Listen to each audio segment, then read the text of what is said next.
नमस्कार विद्यार्थी मित्र. रिसेंटली मी हे पुस्तक लिहिलेलं आहे, ते आत्ता मार्केटमध्ये अवेलेबल आहे, आदर्श निबंधमाला.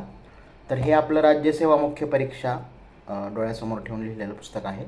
UPSCसाठी पण उपयुक्त ठरेल. तर या पुस्तकामध्ये आपण याची इंडेक्स बघू, त्याची थोडक्यात आपण ओळख करून घेऊया.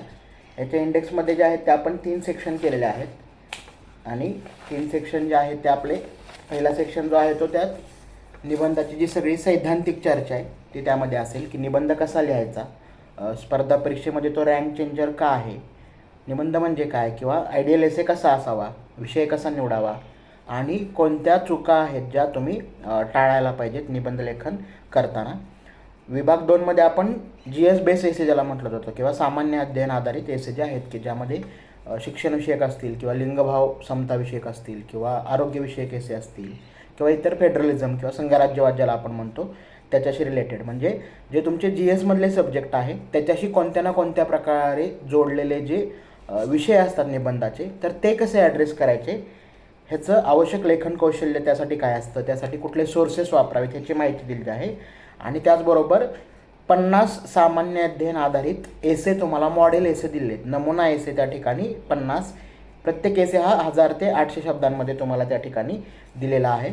या व्यतिरिक्त आपण याच्यामध्ये 100पेक्षा जास्त सरावासाठी विषय म्हणजे GS बेस्ड एसे तुम्हाला प्रॅक्टिस करण्यासाठी प्लस त्याचं स्ट्रक्चर पण बनवून दिलेलं आहे, की एक 100 शब्दामध्ये प्रत्येक एसेचं स्ट्रक्चर बनवून दिलं आहे, ज्याच्या आधारे तुम्ही त्याची प्रॅक्टिस करू शकता. तुम्ही स्वतःचं स्ट्रक्चर देखील बनवू शकता किंवा आहे हे स्ट्रक्चर इलॅबरेट कसं करायचं ह्याचा पण तुम्हाला एक अंदाज येईल. त्यामुळे 100पेक्षा जास्त आपण त्या ठिकाणी सरावासाठीचे GS बेस्डचे एसेचे टॉपिक्स आणि त्याचे स्ट्रक्चर त्या ठिकाणी दिले आहेत.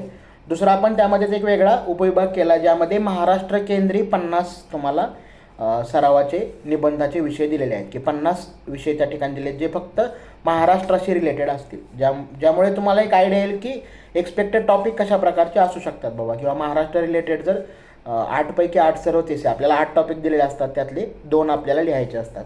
त्यानंतर तिसऱ्या विभागामध्ये आपण फिलॉसॉफिकल किंवा तात्विक ज्याला म्हणता येईल किंवा कोटेशन बेस किंवा अमूर्त ॲब्स्ट्रॅक्ट ज्याला म्हणतो असे एसे तुम्हाला त्या ठिकाणी विचारले जातात. जर ह्या वर्षीपासूनच सुरुवात झाली तर ते देखील आपल्याला टॅकल करता आले पाहिजेत. त्यामुळे त्याच्यासाठी आवश्यक लेखन कौशल्य, तो एसे कसा डिकोड करायचा, फिलॉसॉफिकल एसेचा सब्जेक्ट समजून कसा घ्यायचा आणि लिहायचा कसा, याची चर्चा या ठिकाणी केली आहे. त्याचबरोबर 50 फिलॉसॉफिकल किंवा ज्याला ॲब्स्ट्रॅक्ट एसे म्हणतो ते मॉडेल एसे तुम्हाला नमुना एसे त्या ठिकाणी दिलेले आहेत 800 ते 1000 शब्दांमध्ये.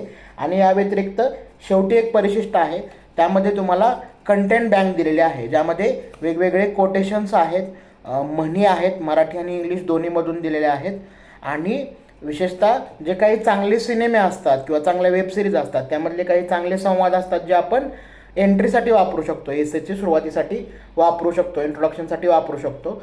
तर त्याचे देखील आपल्याला साधारणतः 700पेक्षा जास्त कोट्स, म्हणी आणि फिल्म आणि वेबसिरीजचे डायलॉग जे आपल्याला उपयोगी असतील, जे आपल्या सब्जेक्टशी रिलेटेड असतील, अशा प्रकारचे यामध्ये एकत्र कंपाईल करून दिलेलं आहे. लवकर म्हणजे आजपासूनच हे पुस्तक अवेलेबल आहे तुमच्या जवळच्या कुठल्याही पेठेत. जर तुम्ही असाल पुण्यात राहणारे जे विद्यार्थी आहेत त्यांच्यासाठी, तर पेठेतले जे काही लिडिंग शॉप आहेत त्या सगळ्यांकडे हे पुस्तक अवेलेबल असेल. आणि जे लोक पुण्याच्या बाहेरून ज्यांना हवं आहे त्यांनी आपण एक कॉन्टॅक्ट नंबर देतो आहे, जो डिस्क्रिप्शनमध्ये पण मी देईल, त्या पुस्तकाचा फोटो पण त्या ठिकाणी देईल. तर त्या कॉन्टॅक्ट नंबरवर किंवा आपला जो टेलिग्राम चॅनलवर आहे त्यावरून मला मेसेज करा. पुण्याच्या बाहेर हे पुस्तक कसं पोचवायचं त्याबद्दल मी तुम्हाला त्या ठिकाणी डिटेल्स सांगेन. आत्ता मी थांबतो. धन्यवाद.